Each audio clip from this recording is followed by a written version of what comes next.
Hello everyone, welcome to my channel. I'm Polaris. Nice to meet you if you are new here, and great to see you again if you are back.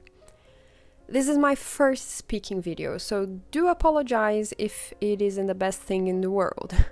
I'm still learning. Also, English is not my first language, so there's bound to be some weird phrases and expressions here and there, as well as accent. So, I was thinking about making a video explaining a little bit of how I get ideas for illustrations and how I make them happen from start to finish, because I've never really had an art class in my life. So maybe I can help other people who are struggling to improve their art too. I do have two Jedi Masters. One is a friend of mine who is an actual art director and an amazing artist, who decided to adopt me and mentor me last year, pointing me to the right direction when it comes to studying. The other one is my mom. She was my first art teacher and helps me with ideas and opinions to this day.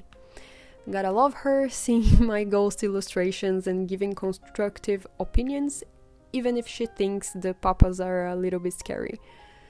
So, this video is separated in topics, being inspiration and finding ideas, defining style, composition, sketches, line art, color palette, coloring, and rendering.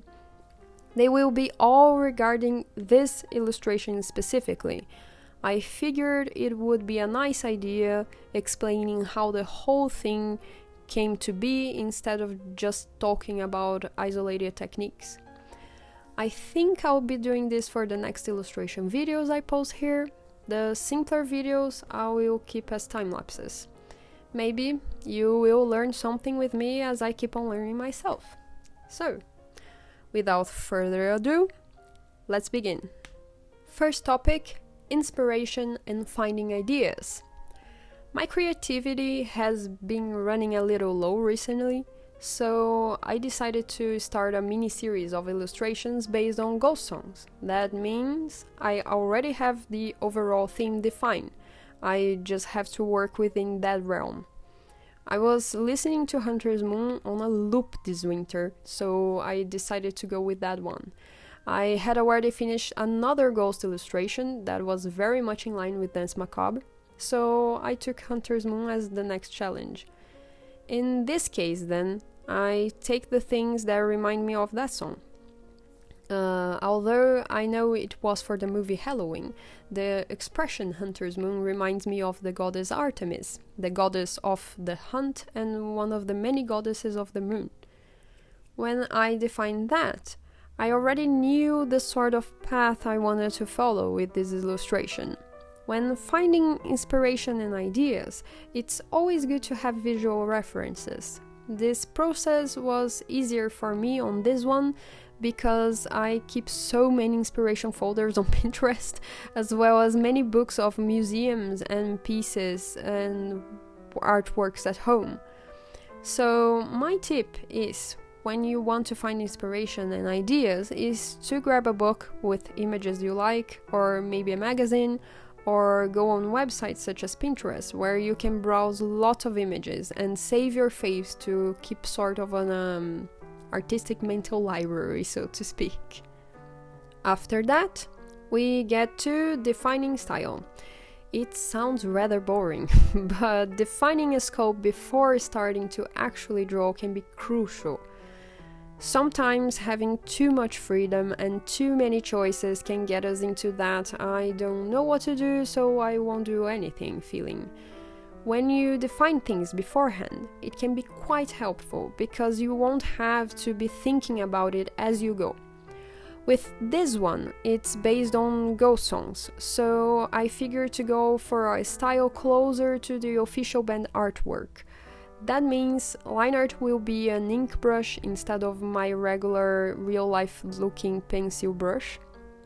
Colors will be vivid and flat with very little shading, and we will work with more of a contrast and graphic looking lines rather than soft painting, for instance. With that defined, we can move to the next topic, which is composition. I think composition is one of the coolest things to learn and to master, and I am far from being good at it, but hey, we all gotta start somewhere. Composition is how you guide the spectator's eyes through the image. It's how all the elements in the scene work together. You probably heard of focal point, shapes, and all that. It applies to composition. I suggest starting with the simpler, most common compositions for you to get the hang of it. Sorry. Starting small and simple is the first step to learning how to make more complex stuff in the future. So here, the big moon behind Papa works as the focal point. Everything inside will draw the attention. I just have to be careful with his silhouette and shapes, so I won't get any tangent or weird shapes between him and the moon. Another composition technique I used was repeating shapes. The big round moon is the main shape here, so I repeat it throughout the whole drawing, be it with many moon patterns on his clothes or his spear. At this point, I changed the whole idea of having him shooting an arrow with the moon as a bow precisely because I like the big full moon in the back. I changed the idea to a spear because I just adored the staff Secondo used to carry around, and I'd be super on board if the new Papa brought it back because it looks awesome. Also, for Ghost, I really like using broken circles, because it has an air of like broken, unholy halo to me. With that, we can move to the next topic, which is sketching. When it comes to sketching, I try a couple of very badly drawn stuff just to see if it works. So in this case, a bad circle in the back and trying a couple of poses. With the pose, I had already somewhat of an idea, given that I was going with a bow first. Even if I changed my mind as I was sketching, the main first ideas remained. I got inspiration from those ancient arts depicting people throwing spears or using bows and arrows, as well as Amazons. On the first Wonder Woman movie, God's blessing tie up in my diva, and yes, Sailor Moon. Look, my mentor used to shriek and always point out that how I draw characters with huge legs, and I blame Sailor Moon for it. Also, Papa doesn't help when he's got so many pics looking like goth anime legs uncle. With everything sketched though, I move on to exaggerating the pose. People always talk about pushing your poses and movements, but I personally find it rather difficult to do on the first iteration. So I sketch over the first sketch, pushing the pose even further.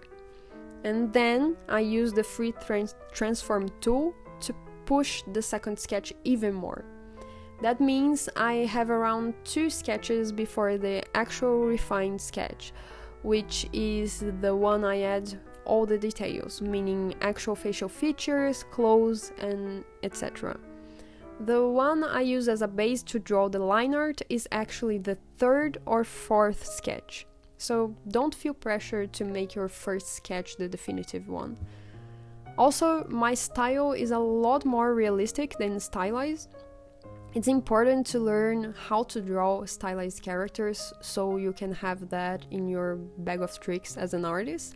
But if it isn't your actual style, again, don't force yourself.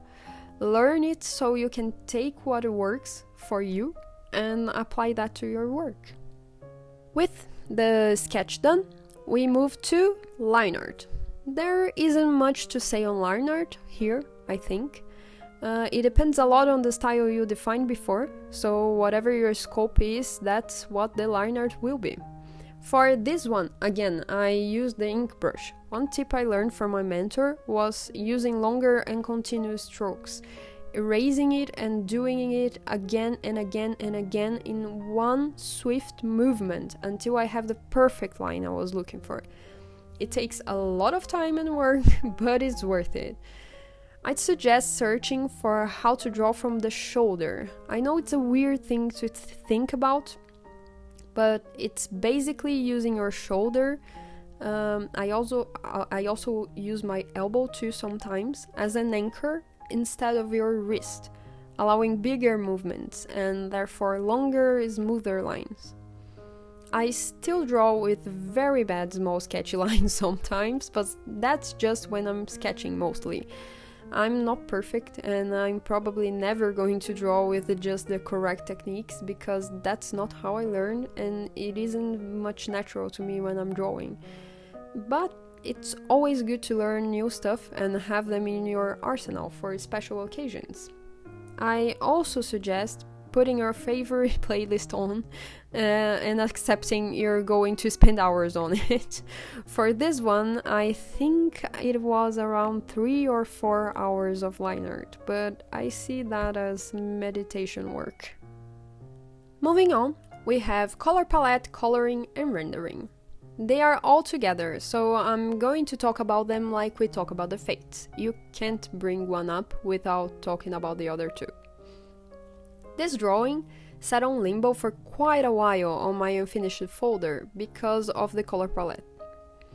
As I was working, I painted the sketch very badly to see if the colors would go together. What I had in mind were shades of green, white, and silver. They did work, but they didn't work with what I had in mind for this illustration. I wanted it to be more impactful, and it was rather boring. If you search color theory, you will find lots of videos explaining it. I was going for a quite monochromatic palette, and it was fine, but it ended up with very low contrast, and I wanted something with more contrast and vivid, saturated colors like I defined on the scope before. I moved on to an opposites palette then. Having Copia as the Papa on this drawing, I use his color scheme of teal blue and gold. I actually got one of his pictures in full Papa robes to use as a reference and color pick some of the colors I wanted to use, mainly his coat. And that's how I got to the teal and orange palette. It's the same as in Fury Road, for example, and the official Hunter's Moon artwork, even if I didn't want to use it at the beginning to avoid the similarity. But it's a beautiful palette and it works, especially with Copia giving his color scheme. I just had to accept that. And I do have to point out, as I was painting the gold and yellow details on his clothes, I kept thinking, oh gods, I hope he doesn't look like Swedish Papa, ready to smite you with the power of ABBA and IKEA. But it worked out in the end for my relief and my sanity. The coloring and rendering, as defined before, is very simple with just flat and a little bit of shading to add some depth. And even though I had defined a lot of things before, I forgot to test the black and white contrast of the palette I chose. My mentor taught me to always think in hues of black and white, to see if the colors are not too close on the same shade of grey. If they are, they will either become muddy or very low contrast. That wouldn't necessarily be a problem if I had defined right at the start that I wanted a low contrast drawing, but that wasn't what I was going for. There is a lot of saturation here, but not enough contrast, so I remedied that with rim light. Yes, I cheated. The rim light is the light behind Papa, around his silhouette.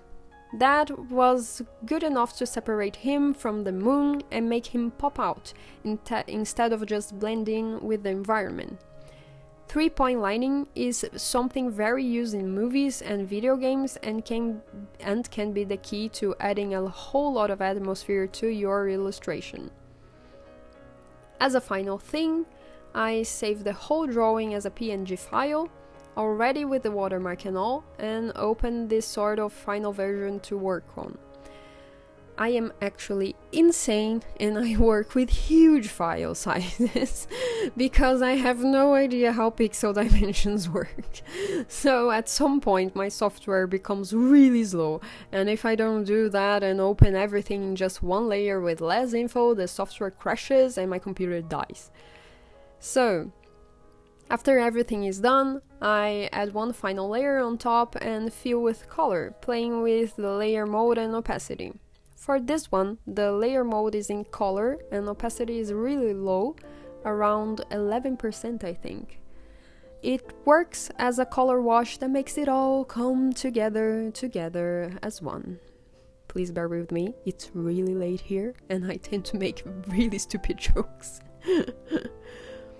Think of it like an egg wash on a pie to make it look less anemic and have the beautiful golden crust over it after it comes out of the oven. So, when you think there's something missing on your illustration, sing Monster's Clock and try a filter layer. Maybe that will be the thing that was missing. Well, I think that's it. I've been talking for quite a while now, I know, and I'm actually hearing Gale of Water deep inside of my head going like, now even I am tired of the sound of my own voice. So I hope this was helpful and I haven't vexed you to oblivion. On the next illustration videos, I'll try to do the same and talk a little bit about my process of actually thinking about and making the illustration instead of just throwing it on people like that woe be on thee meme and flying away. Maybe this will help other self-taught people or artists who are struggling with the same topics to learn a thing or two. Okay, I've been Gale of Water deeping for too long now. I hope you enjoyed your stay here and I wish you a wonderful week. Until we meet again, stay safe, stay magnificent, and don't be afraid to bring your crazy art ideas to life. I mean, you just watched me painting a Sailor Moon satanic pope for Christ's sake.